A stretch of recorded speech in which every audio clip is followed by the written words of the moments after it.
जनतेला सुखी करण्याला ज्ञानदेवी आला महात्मा फुले.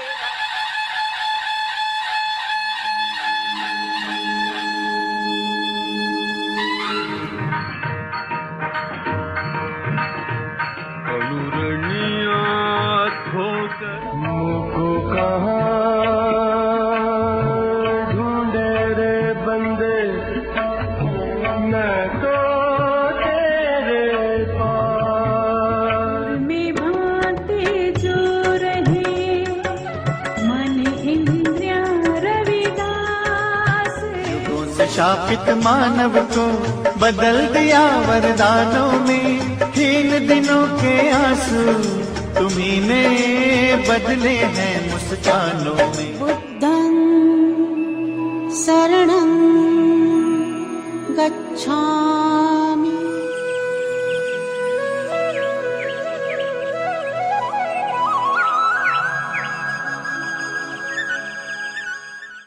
आज 9 अगस्त international indigenous peoples rights day यानी अंतर्राष्ट्रीय मूल निवासी अधिकार दिवस जो यूनाइटेड नेशंस ने, संयुक्त राष्ट्र ने जो है वो डिक्लेयर किया है.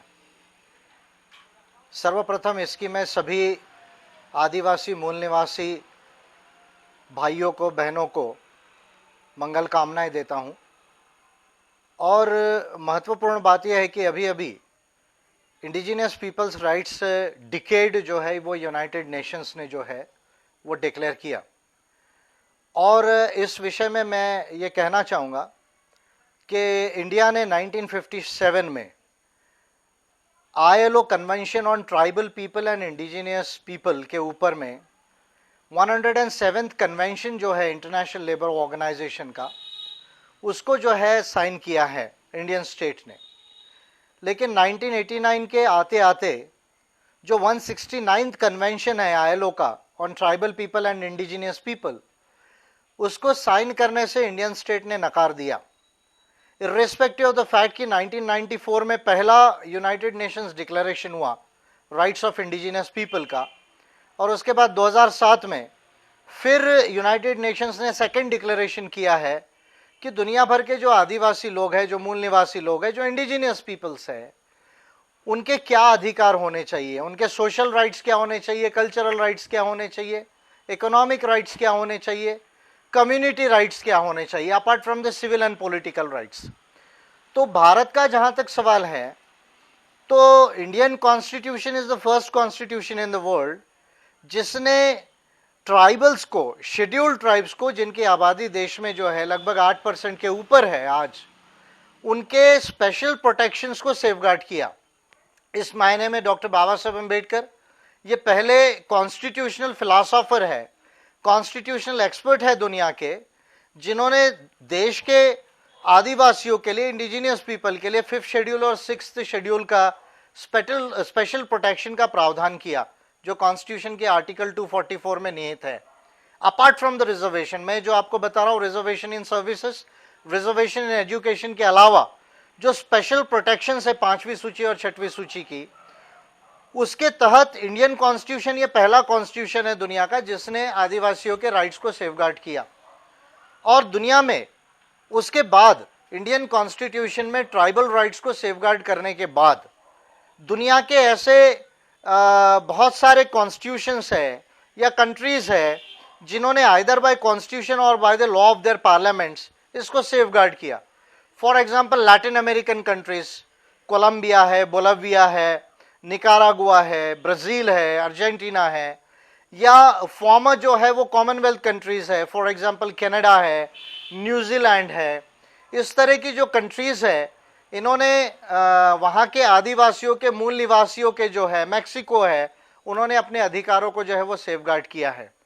लेकिन यहाँ एक बड़ी महत्वपूर्ण बात है कि बाबा साहब अम्बेडकर वो पहले व्यक्ति है जिन्होंने ट्राइबल राइट्स को स्पेशल प्रोटेक्शन का कॉन्स्टिट्यूशनल दर्जा जो है वो दिया, और is the first constitutional expert जिन्होंने साइमन कमीशन के आगे देश के आदिवासियों के लिए इक्वल वोटिंग राइट्स होनी चाहिए ये डिमांड की थी. 1933 में J.H. हटन जिन्होंने 1931 का सेंसस किया, उनके आगे बाबा साहब अम्बेडकर ने ये पोजीशन दिया कि अगर आप आदिवासियों को सिविलाइज समझते या नहीं समझते ये इंपॉर्टेंट नहीं है, लेकिन वो समझदार है इस बात को जानने के लिए कि उनके लिए क्या बेहतर है। और इसलिए अगर आप कोई डेमोक्रेटिक कॉन्स्टिट्यूशनल स्कीम को भारत में इंट्रोड्यूस करना चाह रहे हैं राउंड टेबल कॉन्फ्रेंसेस के माध्यम से, तो इसी कॉन्स्टिट्यूशन में आदिवासियों के राइट सेफगार्ड होने चाहिए। ये कहने वाले देश में पहले जो व्यक्ति है, पहले जो नेशनल लीडर है, कॉन्स्टिट्यूशनल जो एक्सपर्ट है, वो डॉक्टर बाबा साहब अम्बेडकर है, तेज बहादुर सप्रू नहीं, या मोतीलाल नेहरू नहीं, या मोहनदास करमचंद गांधी जी नहीं है। एक बड़ी इंपॉर्टेंट बात है जिसको हमको ध्यान में रखने की जरूरत है। और संविधान सभा में जो जयपाल सिंह जो कॉन्स्टिट्यूएंट असेंबली के मेंबर थे, उन्होंने बाबा साहब अम्बेडकर को काफी ज्यादा इस बात के लिए धन्यवाद दिया कि उन्होंने आदिवासियों के स्पेशल प्रोटेक्शंस को 5वीं सूची और 6वीं सूची में सेफगार्ड किया। लेकिन मजे की बात यह है, या मैं ये कहूँ कि it is a classical case of constitutional immorality, कि भारत के संविधान में 5वीं सूची और 6वीं सूची का प्रोविजन होने के बावजूद, जिसमें स्पेसिफिक प्रोविजन है कि आप ट्राइबल लैंड नॉन ट्राइबल को नहीं दे सकते। ट्राइबल लैंड में अगर आपको प्रोजेक्ट लगाना है तो उसमें अभी पेसा एक्ट के बाद 1996 के बाद ग्राम सभा का परमिशन होना चाहिए। भारत का बजट अगर बनता है तो आर्टिकल 275(1) में जो है वो स्पेशल प्रोविजंस होना चाहिए। 6 शेड्यूल के अंदर जो डिस्ट्रिक्ट ऑटोनॉमस काउंसिल है उनको अधिकार है कि कोई भी प्रोडक्ट आता है, कोई भी कंपनी के अगर बिजनेस वहां होता है तो उस पर वो टैक्सेस लगा सकती है, एजुकेशन पे और अपने कल्चरल इश्यूज पर डिसीजन ले सकती है। लेकिन सबसे महत्वपूर्ण बात यह है कि governor is responsible for seeing to it कि 5th शेड्यूल और 6th शेड्यूल का इंप्लीमेंटेशन कैसा हो। लेकिन आज तक भारत के अंदर में 60 साल के कॉन्स्टिट्यूशन के इंप्लीमेंटेशन के बाद सबसे ज्यादा 5th शेड्यूल और 6th शेड्यूल का वायलेशन हुआ है। नतीजा क्या हुआ है कि ट्राइबल राइट्स जो है उनका वायलेशन हो रहा है। आज 8 करोड़ के ऊपर जो आदिवासी है उसमें का 10% आदिवासी डिस्प्लेस्ड हो चुका है। उसको उसके जल जमीन जंगल से जो है वो डिस्प्लेस किया जा रहा है। उसके संस्कृति को वनवासीकरण कहकर या हिंदूकरण कहकर जो है उसको गैर आदिवासी बनाने की साजिश हो रही है। और इस लिहाज से मैं समझता हूं कि संयुक्त राष्ट्र का ये जो इंडिजिनियस पीपल्स राइट्स डे है, या आईएलओ कन्वेंशन है 1957 का 107th कन्वेंशन, या 169th convention of ILO on the tribal people and indigenous people, इसके रेटिफिकेशन का जो इशू है वो बड़ा महत्वपूर्ण इशू है, apart from the other issues of the human rights. आज मेरे लिहाज से बाबा साहब अम्बेडकर ने कॉन्स्टिट्यूशन ऑफ इंडिया जो बनाया, what is the biggest constitutional issue today as far as you see today for we the people of the organised people of India are concern. आज भारत का सबसे बड़ा संवैधानिक इशू क्या है? और इस लिहाज से मैं कहूंगा कि बाबा साहब अम्बेडकर की स्टेट्स एंड माइनॉरिटीज को हमको रेफर करने की जरूरत है, जो 1947 में 24 मार्च को संविधान सभा में बाबा साहब अम्बेडकर ने टेबल किया था। What was the basic constitutional philosophy of states and minorities? The basic constitutional philosophy of the states and minorities was कि लोगों के आर्थिक अधिकार, लोगों के सामाजिक अधिकार, लोगों के सांस्कृतिक अधिकार, ये फंडामेंटल राइट होना चाहिए, मूलभूत अधिकार होना चाहिए। अभी आप देखिए इंडियन कॉन्स्टिट्यूशन में राइट टू लाइफ है, राइट टू इक्वालिटी है। अभी right to food bill parliament pass कर रहा है, उसके पहले राइट टू एजुकेशन का बिल आया, राइट टू इंफॉर्मेशन का बिल आया, राइट टू वर्क जो है ये लॉ बना। ये 3-4 लॉज जो है पार्लियामेंट बना रही है। What are they basically? They are basically the economic, social and cultural rights as guaranteed by the International Covenant of Economic, Social and Cultural Rights 1966, जिसको भारत ने साइन किया है। अभी राइट टू इंफॉर्मेशन है, ये basically civil and political right है, जो 1966 को जो यूनाइटेड नेशंस का जो कन्वेंशन है जिसको भारत ने जो है वो साइन किया है।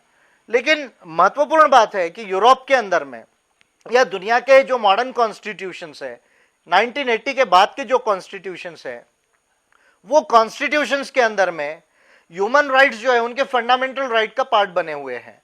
यानी 2nd generation, 3rd generation fundamental rights जो है, जैसे right to food, right to shelter, right to social security, right to health, right to environment, right of indigenous peoples, ये जो 2nd और 3rd जनरेशन के जो फंडामेंटल राइट्स है वो दुनिया के वेरियस कॉन्स्टिट्यूशंस में इनकॉर्पोरेट हुए हैं by the major constitutional amendment. लेकिन भारत की पोजीशन हम क्या देखते हैं कि भारत जो सरकार है या इंडियन स्टेट जो है, कॉन्स्टिट्यूशन ने जो इंडियन स्टेट आर्टिकल 12 में क्रिएट किया, वो इंडियन स्टेट जो है वो पहली बात, दो महत्वपूर्ण बातें इसमें, एक वो ह्यूमन राइट्स को साइन तो कर रहा है लेकिन ह्यूमन राइट्स को कॉन्स्टिट्यूशन में इनकॉर्पोरेट नहीं कर रहा है, जबकि ये मैंडेटरी है, पार्लियामेंट को पावर है article 253 of the constitution of India में and entry 14 of the 7 schedule list 1 of the union list, इसमें पार्लियामेंट को यह राइट है कि जब इंटरनेशनल लॉ को, ह्यूमन राइट्स को हम साइन करते हैं तो उसको कॉन्स्टिट्यूशन में इनकॉर्पोरेशन किया जा सकता है बड़े कॉन्स्टिट्यूशनल अमेंडमेंट से, या उसके ऊपर मेजर पार्लियामेंट जो है वो लॉ बना सकती है। लेकिन हम ये देख रहे हैं कि जहां ह्यूमन राइट्स को एक तरफ, चाहे वो international covenant of economic, social and cultural rights हो, सिविल एंड पॉलिटिकल राइट्स हो, या रेशियल डिस्क्रिमिनेशन का कन्वेंशन हो 66 का, या 79 का वुमेन्स डिस्क्रिमिनेशन को समाप्त करने की बात हो, जो 60 के आसपास जो कोवेनेंट्स एंड कन्वेंशंस है ह्यूमन राइट्स के, और उसमें से काफी कोवेनेंट्स एंड कन्वेंशंस को इंडियन गवर्नमेंट ने साइन किया है, इंडियन स्टेट ने साइन किया है, उसको कॉन्स्टिट्यूशन के अंदर, फंडामेंटल राइट्स के अंदर इनकॉर्पोरेट करना, ये सबसे बड़ा कॉन्स्टिट्यूशनल इशू है आज। ये पहली बात है जिसको हमें समझना होगा। दूसरी महत्वपूर्ण बात है कि जहां तक आदिवासियों के, इंडिजिनियस पीपल्स के जो ये 107 या 169 ILO कन्वेंशन की जो मैं बात कर रहा हूं, या UN declaration of the rights of indigenous people 207 की जो मैं बात कर रहा हूं, 2007 की मैं बात कर रहा हूं, इनको भारत सरकार ये मानने से इनकार कर रही है कि भारत के अंदर में कोई भी लोग इंडिजिनियस लोग है। यानी भारत सरकार के जो ब्राह्मणिकल रिप्रेजेंटेटिव्स है वो यूनाइटेड नेशंस के आगे ये कह रहे हैं कि भारत के अंदर कोई इंडिजिनियस पॉपुलेशन नहीं है, इंडिजिनियस पीपल नहीं है। यानी संक्षिप्त में कहूं तो इस देश के ब्राह्मणिकल लोगों का ये व्यू है कि भारत के जो आदिवासी है, भारत के जो DTNTs है, या भारत के जो दलित्स है, या मोस्ट बैकवर्ड क्लासेस है, वो यहाँ के जो है वो नेटिव्स जो है वो नहीं है, और भारत के तमाम लोग जो है वो नेटिव्स है, ऐसा भारत का जो है, जो ब्राह्मणिकल रिप्रेजेंटेटिव्स है जो यूएन के आगे गए, उन्होंने wrong cultural and sociological history का जो है वो इंटरप्रिटेशन किया है। अगर हम आदिवासियों का सोशियोलॉजिकल और कल्चरल स्टडी करते हैं तो हम एक बात पाते हैं कि एक भी आदिवासी जो शेड्यूल ट्राइब के लिस्ट में आज इनकॉर्पोरेट हुई है वो आर्यन रेस को बिलोंग नहीं करती, वो आर्यन लैंग्वेजेस को स्पीक नहीं करती, वो द्रविडियन लैंग्वेजेस को स्पीक करती है।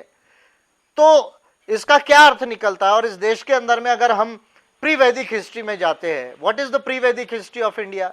The pre Vedic history of India is the Nag Sindhu civilisation of India. यानी जो इंदुस वैली का सिविलाइजेशन था वो नाग सिंधु सिविलाइजेशन है। बाबा साहब अम्बेडकर ने क्लियर लिखा है कि there were only 2 races in India, the Nagvanshis and the Aryans, and the Nagvanshis were the pre inhabitants, and they were culturally more superior than the Aryans, and there was a conflict of thought and culture between the Nagas and the Aryans. तो बाबा साहब अम्बेडकर ने भी इस cultural history को settle किया। बाबा साहब के साथ बहुत सारा इसके ऊपर में सोशियोलॉजिकल, एंथ्रोपोलॉजिकल रिसर्च है कि भारत के अंदर के 2 जो रेसेस है, एक नागा रेस थी जिसको द्रविडियन भी कहा जाता है, दूसरा आर्यन रेस है। और यहाँ के जो नागास और या द्रविडियन रेस के लोग हैं वो डेफिनेटली यहाँ पर पहले रहने वाले लोग थे। और जहां तक आदिवासियों का सवाल है, आदिवासियों को तो डिस्टिंक्ट कल्चरल जो उनके ट्रेट्स है या जियोग्राफिकल आइसोलेशन है उसके आधार पर संविधान ने जो है उनको राइट्स दिए हैं। जब भारत के संविधान ने उनको इंडिजिनियस माना है, सिर्फ इंडिजिनियस वर्ड यूज नहीं हुआ इंडियन कॉन्स्टिट्यूशन में, लेकिन जब उनको इंडिजिनियस माना है उसी क्राइटेरिया के तहत जहां यूनाइटेड नेशंस के वेरियस क्राइटेरिया कहते हैं कि कौन इंडिजिनियस पीपल है। 2 प्रमुख चीजें इसके अंदर में, एक यूनाइटेड नेशंस की जितनी कंसेप्ट्स है वो कंसेप्ट्स के अंदर में अगर हम स्टडी करेंगे तो 2 चीजों को पाएंगे कि who are the indigenous people, मूल निवासी कौन है। एक जिसका कल्चर डिस्टिंक्ट है, यानी जिसकी जो संस्कृति है वो टोटली डिफरेंट है बाकी लोगों से। दूसरा टेरिटोरियल पोजेशन, यानी वो जिस जगह पे रहता है। आज भारत का 20% जो एरिया है वहां आदिवासी आज से नहीं हजारों साल से रहते हैं, 5000 साल के ऊपर से देश के 20% ज्योग्राफिकल एरिया में आदिवासी रहते हैं, जो मैं 8% के ऊपर आदिवासियों की बात कर रहा हूं। तो distinct culture and territorial possession, जिसको एंसेस्ट्रल डोमेन भी कहा जाता है, ये 2 क्राइटेरिया के आधार पर, और वो कम्युनिटी क्या सेल्फ डिटरमाइन करती है कि हम इंडिजिनियस है या नहीं, इसके आधार पर इंडिजिनियस जो है वो रिकॉग्निशन जो है वो यूनाइटेड नेशंस जो है वो प्रदान करती है या किसी भी इंडियन स्टेट को प्रदान करना पड़ता है। अगर ये दो क्राइटेरिया को अगर मैं लगा लूं, distinct cultural characteristics and territorial domain, अगर ये दो चीजों को, टेरिटोरियल पोजीशन या एंसेस्ट्रल डोमेन, अगर ये दो क्राइटेरिया को अगर मैं लगा लूं, और देश के आदिवासियों की अगर मैं बात करूं जो स्वयं को मूल निवासी कहते हैं, स्लोगन ही लगा इंडिया में, गर्व से कहो हम आदिवासी है, भारत के मूल निवासी है, तो आज कोई भी इंडिजिनियस पीपल्स की थ्योरी इस बात को नहीं नकार सकती कि देश के आदिवासी इंडिजिनियस नहीं है, देश के DT&T इंडिजिनियस पीपल नहीं है, या देश के दलित्स इंडिजिनियस पीपल नहीं है, या मोस्ट बैकवर्ड क्लासेस और ओबीसीज की बहुत सारी कम्युनिटीज भी इंडिजिनियस नहीं है। ऐसा कोई भी एंथ्रोपोलॉजिकल स्टडी या सोशियोलॉजिकल स्टडी या आर्कियोलॉजिकल स्टडी इसको डिस्प्रूव नहीं कर सकती। तो जब इस देश के आदिवासी इंडिजिनियस पीपल है, मूल निवासी लोग है, जब देश के DT&T जो है वो भी उसमें क्लासीफाई होते हैं, देश के दलित्स को ब्रोकन ट्राइब का बाबा साहब अम्बेडकर ने, वो भी जो है जब इसमें क्लासीफाई होते हैं, ओबीसी क्लासीफाई होते हैं, और जहां तक संविधान का सवाल है, जब आदिवासियों को ऑलरेडी जो है स्पेशल प्रोटेक्शन संविधान ने दिया है, तो भारत सरकार का यूनाइटेड नेशंस के आगे ये जाकर कहना कि भारत के आदिवासी ये मूल निवासी नहीं है, मैं समझता हूं ये सबसे बड़ा कॉन्स्टिट्यूशनल इमोरलिटी का क्लासिक केस है, जो भारत के ब्राह्मणिकल जो रूलिंग कम्युनिटी के लोग हो, चाहे जिस भी पार्टी में हो, ब्राह्मणिकल जो लोग हैं वो ये नहीं चाहते कि देश के अंदर में ह्यूमन राइट्स जो है, जो इंडिजिनियस पीपल्स का राइट्स है वो ह्यूमन राइट है, या बाकी जो आर्थिक, सामाजिक और जो सांस्कृतिक अधिकार है या सामूहिक अधिकार है या रेशियल डिस्क्रिमिनेशन को समाप्त करने की बात है, ये ह्यूमन राइट है, ये इस देश में प्रस्तापित हो, वो इस देश के ब्राह्मणिकल लोग नहीं चाहते। अब मजे की बात देखिए, संयुक्त राष्ट्र की कमेटी है, 2007 ने संयुक्त राष्ट्र की कमेटी जो 2 कोवेनेंट्स और कन्वेंशंस पे काम करती है, international covenant of economic, social and cultural rights and international convention for elimination of all forms of racial discrimination, ये दोनों कमिटीज ने अभी अभी हाल ही में 2007 और 8 में भारत सरकार को क्लियर रिकमेंड किया कि भारत के आदिवासी मूल निवासी है, और इसलिए भारत को ILO का 169 कन्वेंशन जो है 1989 का, उसको साइन करना चाहिए। ये यूनाइटेड नेशंस की जो कमिटीज है, जो भारत इंडियन स्टेट अकाउंटेबल है ह्यूमन राइट्स को साइन करने के बाद। ह्यूमन राइट्स कोई स्लोगन नहीं है, ये राइट्स है, ये ह्यूमन राइट्स लॉ है, और ह्यूमन राइट्स को साइन करने के बाद में एक्चुअली पार्लियामेंट की ये जिम्मेदारी बनती है कि कॉन्स्टिट्यूशन में उसको इनकॉर्पोरेट करे, बाय लॉ जो है अमेंडमेंट करे कॉन्स्टिट्यूशन के अंदर आर्टिकल 368 में, उसके ऊपर स्पेशल जो है वो लॉ जो है वो एनैक्ट करे। वो भारत का ह्यूमन राइट्स जो एक्ट है 1993 का, वो ह्यूमन राइट्स को बहुत नैरोली डिफाइन करता है। नेशनल ह्यूमन राइट्स कमीशन को तो पावर भी नहीं है सिविल कोर्ट का कि वो अपने पावर को एनफोर्स कर सके, केवल रिकमेंडरी बॉडी है ह्यूमन राइट्स कमीशन। तो मुझे ऐसा लगता है what is the biggest constitutional issue as far as you see the Indian constitution and the organised people of India today is concerned is that कि भारत के संविधान में ह्यूमन राइट्स का इनकॉर्पोरेशन फंडामेंटल राइट्स में होना चाहिए पार्ट 3 में। यह सबसे बड़ा कॉन्स्टिट्यूशनल इशू है, और इसी के तहत जो आदिवासियों के जो इंडिजिनियस पीपल्स के राइट है उसको भी भारत में जो है वो इंप्लीमेंट करने की जरूरत है, कॉन्स्टिट्यूशन के माध्यम से, लॉ के माध्यम से इंप्लीमेंट करने की जरूरत है। जब तक ये नहीं होता, आदिवासियों के साथ जितना भी भेदभाव हो रहा है, डिस्क्रिमिनेशन हो रहा है, चाहे उनका विस्थापन हो रहा है, चाहे वहां हथियार से जो है वो कॉन्फ्लिक्ट किया जा रहा है, चाहे उनकी महिलाओं को जो है वो ह्यूमन ट्रैफिकिंग किया जा रहा है, या जल जमीन जंगल की जो उनके अधिकार है 5th शेड्यूल ने जो गारंटी किए उसका वायलेशन हो रहा है, ये तमाम जो डिस्क्रिमिनेशन आदिवासियों के साथ हो रहे हैं वो तब तक समाप्त नहीं होंगे जब तक कॉन्स्टिट्यूशन में ये ह्यूमन राइट्स को इनकॉर्पोरेट नहीं किया जाता, उसके ऊपर लॉज नहीं बनाया जाता। और सबसे महत्वपूर्ण बात, जुडिशरी को, सुप्रीम कोर्ट ऑफ इंडिया को, जब तक जैसे साउथ अफ्रीकन कॉन्स्टिट्यूशन ने बाउंड किया जुडिशरी को कि संविधान का या कानून का इंटरप्रिटेशन करते वक्त ह्यूमन राइट्स और इंटरनेशनल लॉ को जो साउथ अफ्रीकन कॉन्स्टिट्यूशन में इनकॉर्पोरेटेड है उसके तहत जो है वो इंटरप्रिटेशन करना चाहिए। जब तक आप जुडिशरी को बाइंड नहीं करेंगे, उसके साथ जब तक आप और मैकेनिज्म्स नहीं बनाएंगे कि जब वायलेशन होता है तो हर वायलेशन के लिए हाई कोर्ट और सुप्रीम कोर्ट न जाना पड़े। जैसे आरटीआई एक्ट है, आरटीआई में अगर आपको इंफॉर्मेशन नहीं मिलती तो फर्स्ट अपील है, सेकंड अपील है, कमीशन को आप अपील कर सकते हो, उसके बाद हाई कोर्ट का इशू आता है। तो जब तक ऐसे आप इफेक्टिव रेमेडीज निर्माण नहीं करेंगे कॉन्स्टिट्यूशन में इसको इनकॉर्पोरेट किए बगैर, तब तक भारत के आदिवासी जो है उनके अधिकार जो है वो सुनिश्चित नहीं हो सकते। मैं तो ये कहूंगा कि भारत के अंदर आज एक बहुत बड़ा कॉन्स्पिरेसी चल रहा है। क्या वो कॉन्स्पिरेसी है? सबसे बड़ा कॉन्स्पिरेसी आदिवासियों के साथ चल रहा है कि आदिवासियों को गैर आदिवासी बनाया जाए, उनका हिंदूकरण करके, वनवासीकरण करके और उनको उनके 5वीं सूची से बाहर निकालकर वेरियस असंवैधानिक मार्गों से वायलेंस करके आज आदिवासियों को गैर आदिवासी बनाने का षड्यंत्र देश में चल रहा है। और इस षड्यंत्र पे सबसे पहले जयपाल सिंह जी ने संविधान सभा में जब बाबा साहब अम्बेडकर को धन्यवाद दिया था, उन्हीं स्पीचेस में जयपाल सिंह ने यह कहा था कि देश में आदिवासी को हिंदू कहना यानी उन्हें गैर आदिवासी बनाना है। तो यह षड्यंत्र देश के अंदर चल रहा है। इसलिए आदिवासियों से मैं कहना चाहूंगा कि ये केवल जल जमीन जंगल का इशू नहीं है। अगर जल जमीन जंगल को सुनिश्चित करना है तो संस्कृति और संविधान के मार्फत उसे सुनिश्चित करना पड़ेगा। इसलिए हमने स्लोगन ही दिया है कि एम्बस मूल निवासी अधिकारगण जो विंग है एम्बस का, उसने कि जल जमीन जंगल पाएंगे संस्कृति और संविधान से। और इसलिए आज एम्बस में शेड्यूल्ड कास्ट के बाद अगर सबसे बड़े ऑर्गेनाइजर्स कैडर्स अगर हो तो वो ट्राइबल्स के, चाहे वो छत्तीसगढ़ है, चाहे झारखंड है, चाहे मध्य प्रदेश है, चाहे उड़ीसा है, सब जगह सबसे ज्यादा जो ऑर्गेनाइजर्स है एम्बस में वो ट्राइबल्स है। तो मैं ट्राइबल साथियों से ये कहना चाहूंगा कि ये केवल जल जमीन जंगल का इशू नहीं, ये इंडिजिनस राइट्स का इशू है। और इंडिजिनस राइट्स का अगर हमें पाना है तो भारत के संविधान में इन मानव अधिकारों को इनकॉर्पोरेट करना होगा।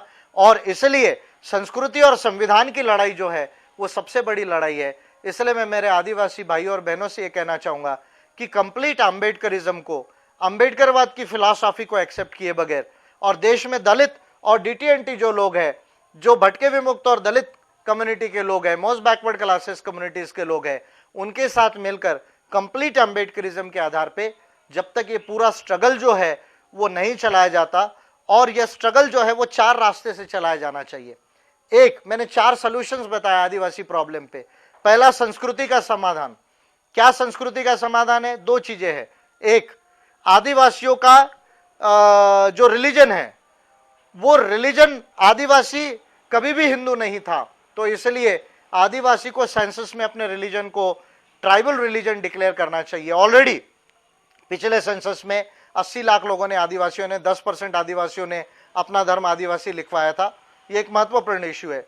दूसरा मैं कहना चाहूंगा, अभी मेरे पास डेटा आया आरटीआई का, Sanskrit. What is so peculiar about Sanskrit? Nothing. 15,500 लोग भी संस्कृत नहीं बोलते।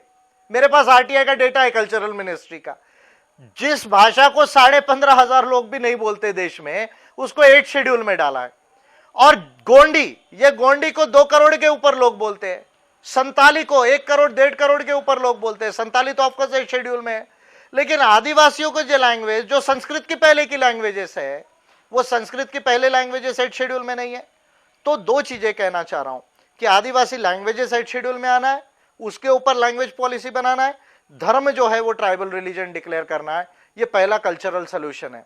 दूसरा सोल्यूशन क्या है? दूसरा सोल्यूशन है कॉन्स्टिट्यूशनल सोल्यूशन और ह्यूमन राइट्स का सोल्यूशन। क्या constitutional solution and human right solution? 5वीं सूची और 6वीं सूची के इंप्लीमेंटेशन पर काम करना पड़ेगा। और मैं समझता हूं कि देश के तमाम जो गवर्नर्स है, या जो ट्राइबल मिनिस्ट्रीज है, या वेरियस जो ह्यूमन राइट्स कमीशन है, उनको इस विषय पर अकाउंटेबल बनाना पड़ेगा। यह संवैधानिक सोल्यूशन है। दूसरा जो सोल्यूशन है वो संवैधानिक सोल्यूशन है।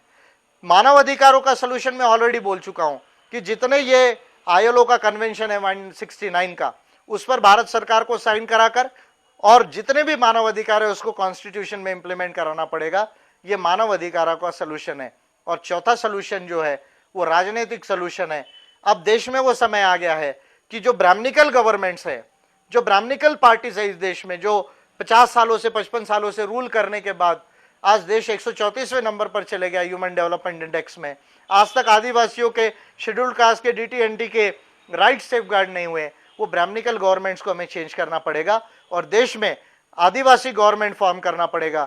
देश में अम्बेडकराइट गवर्नमेंट्स को फॉर्म करना पड़ेगा।